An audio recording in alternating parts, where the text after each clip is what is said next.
The most important news from the war in Ukraine events have been dominated by Ukraine's spectacular cross-border assault into Russia's KK province, which is today in its 10th day. Ukraine says it has captured a square kilometers, and the latest update was continuing to advance at about a mile a day. Although the pace of advance has slowed down, Russia suggests they have stabilized the front lines, but they've admitted officials have admitted in a briefing to President Vladimir Putin that Ukraine captured around 500 square kilometers, so the estimates of who holds what vary, but nonetheless by any measure this is Russia's worst defeat on home soil since the end of World War II and a spectacular humiliation for Vladimir Putin, undermining his image as the Kremlin strongman protecting the motherland. What we've seen in large quantities of Ukrainian troops, armored vehicles and tanks, including at least that one challenge or two, crossing the border from Ukraine's Sumy province into Russia's KK. We've seen officials in Kursk declare a state of emergency and officials in neighboring Belgrade declaring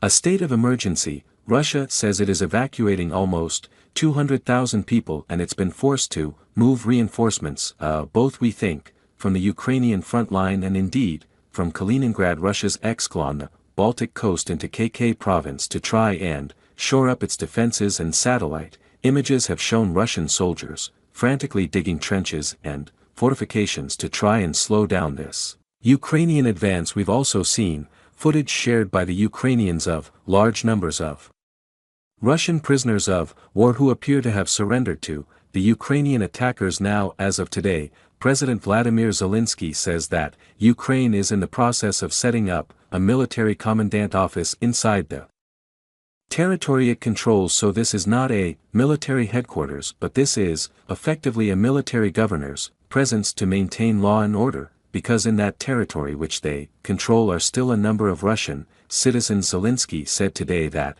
Ukrainian forces had captured and had control of the town of Sudzha. Now Sudzha is about it. It's one of the closest, in fact, it's the closest major town to the Ukrainian border. We know Ukraine's forces are much further into Russian soil by some estimates more than 25 miles, but the Institute for the Study of War in their analysis caution that just because Ukrainian forces have advanced does not mean necessarily that they control all of the territory that is behind them.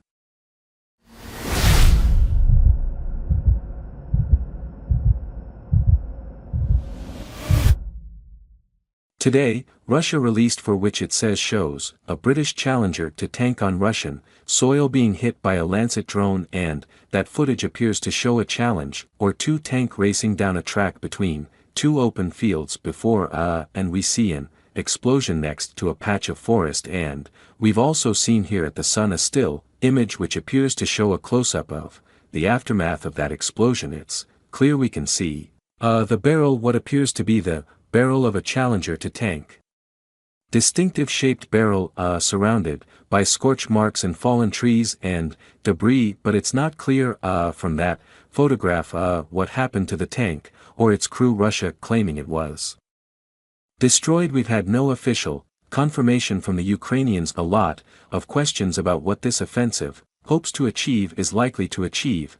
Well, I think it has already achieved a huge amount, because after months and months of absorbing steady costly losses, ceding ground in the face of relentless Russian bombardments by those devastating glide bombs, artillery and infantry assaults, Ukraine has captured the momentum. They've transformed the narrative of the war, because suddenly, not just us but everyone who's following the war is talking about this surprise attack on Russian soil they've achieved.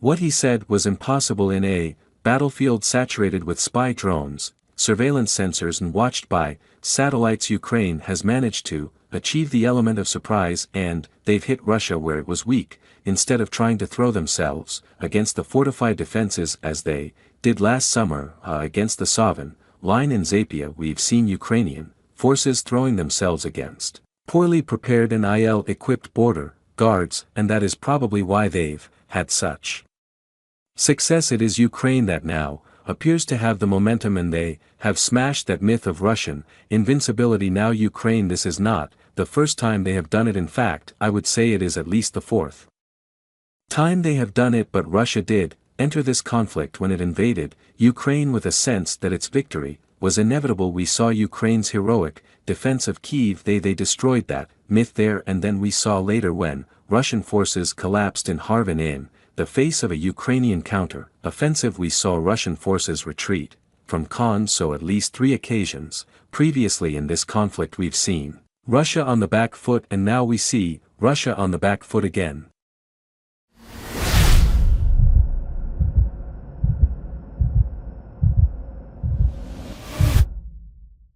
And why is that important? Well, because despite all the promises from Ukraine's allies, including from here in the United Kingdom to help them for as long as it takes, everyone likes to back a winner, and in the face of those relentless Russian attacks there was a risk that Ukraine and its allies would be sapped of their will to fight in when they were facing the prospect of years of relentless slaughter. That appears for now at least not to be the case. Of course it's too early to tell if this is a turning point, but there's no doubt in my mind that this is a significant milestone in the war. It hasn't stopped the fighting elsewhere. Russian forces have continued to make their slow and steady and expensive advances, expensive in terms of lives, in terms of the numbers of soldiers they're throwing at the fight. They've made those advances, some in Kharkiv and some to the southeast of Prov, but for the time being that is not the most important movement on the battlefield. The most important movement on the battlefield by a country mile is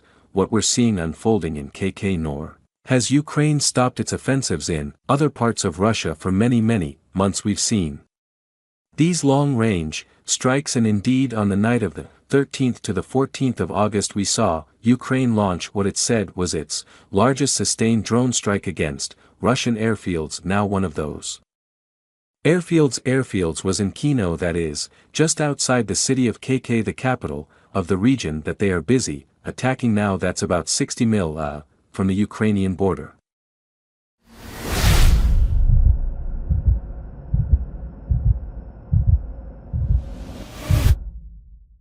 But we also saw them hit at least 3 others. There was the Savas Lir airfield in Nanavr. Now that was the furthest, that some 400 miles from Ukrainian territory. Borisoglebsk airfield in Voron, that's 200 mil from the closest Ukrainian territory. In Baltimore airfield also in VS, a little bit closer, about 100 miles from Ukraine. Now this is part of that sustained campaign to hit Russian airfields to put at risk the aircraft, which are launching those devastating glide bomb attacks against Ukraine. The theory is if Ukraine can force those aircraft backwards, because it puts those airfields at risk, force the planes to fly further, they will have to carry more fuel, which means they can carry fewer bombs, which means they will be less effective against Ukraine. We've also seen in the last few days, yesterday reports that Ukraine had shot down an S-34 for Faya bomber, an aircraft worth about $3 million, which is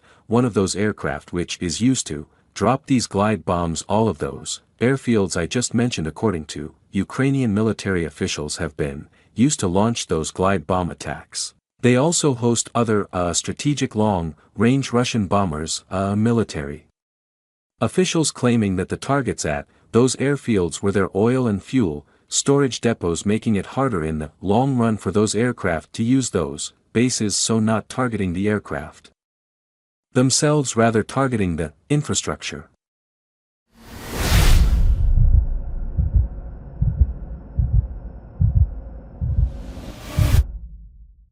They need to operate from those bases. Finally today, before we get on to the questions, we're going to talk about the attack on the Nord Stream pipelines. You'll remember it in September 2022, about 7 months into the war. There was an explosion, sabotage attacks on the Nord Stream pipelines which connect Russia to Germany. A number of reports coming out of both the American media and the German media suggesting that Ukraine was behind those attacks. Germany has issued Arrest warrants for a Ukrainian national which it has named only as Vladimir Z, who they say was resident in Poland at the time of the attacks.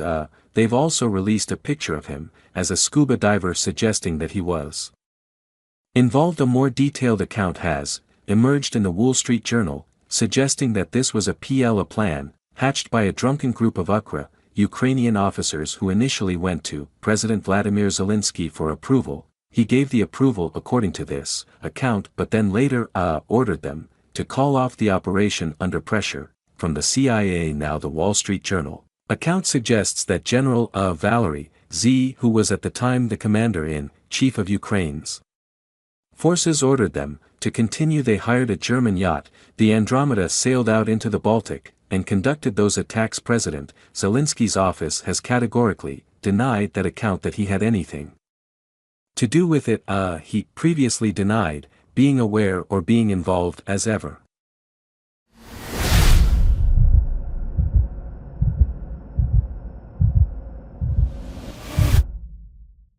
If I can't do that, I'll get into the comments myself and answer. There as well a couple of you asking about A-10 aircraft. These are the American Air Force ground airport aircraft known as Warthogs, and whether or not they might be the phrase that keeps coming up is game changers, but whether or not they might be able to help Ukraine, and why haven't they been provided. These are 45 years old. These aircraft, they've been in service with the US military for a long time, and they're due to be retired. My direct you to the comments, I think of Air Force Secretary Frank Kendall, who was testifying before a House Armed Services Committee, made the point that actually Ukraine hasn't asked for them. Ukraine doesn't appear to want them. There have been long-standing concerns that these aircraft are too vulnerable to be used on the modern-day battlefield, and they would likely be shot down. There is a counterargument that were they used closely with F-16s to provide air support and air cover, that they could in fact be effective. The short answer is Ukraine does not appear to have asked for them thus far. Now that they have the F-6, that could change. Second question, staying on aircraft, is have the F-16s been used in anger?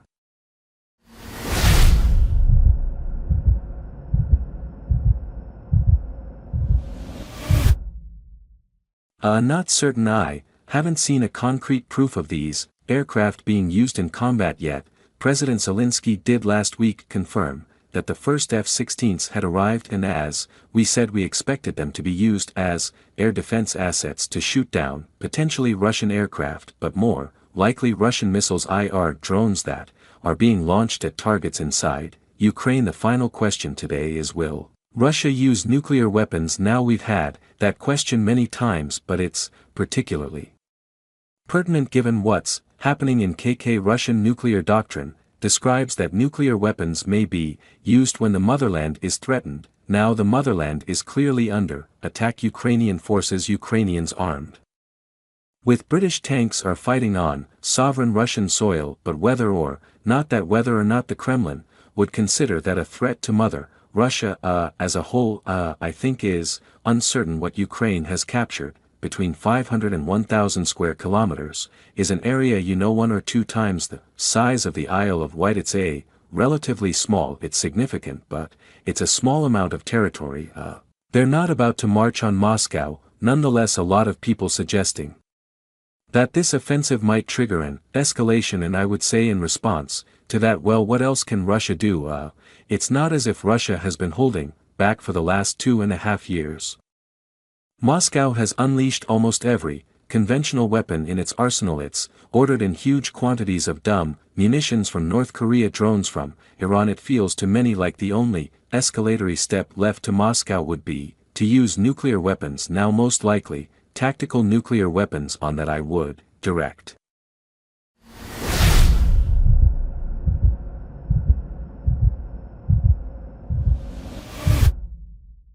you to the comments of Lord George Robertson, a former NATO Secretary General, who said that he thought those tactical nuclear weapons would have no military utility in Ukraine. He said that, were they dropped, they would likely damage Russia because the radiation would more than likely blow back on Russia and any use of nuclear weapons, would immediately alienate China and India, who at the moment are Russia's two most powerful allies, and he believed that Russia couldn't take that risk. So for the time being we cannot rule out that risk that Russia will use nuclear weapons. We constantly hear these saber-rattling threats from President Putin from his aides in the Kremlin, but it's a risk. For now it seems unlikely.